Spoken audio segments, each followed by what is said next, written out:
sa kanila. Sabi naman na May aso kami. maandar pa daw. Oo. Ang gamit niya, masarapan din. Aso namin. Kasi baka yung gulong naman ng problema, hindi rin natin Ang aso namin, dalawa. Muna ngayon.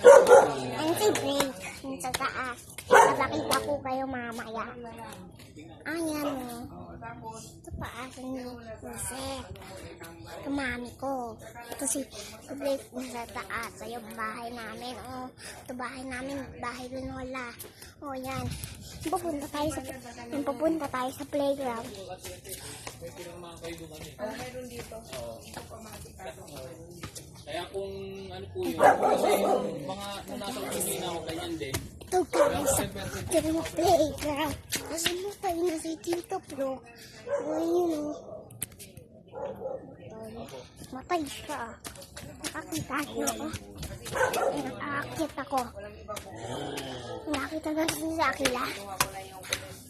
Poco show. Ayan. Wadat. Yakla. Ayan. Bye-bye guys. Kung kaya naman na yun na, parang hindi na tayo gagastos.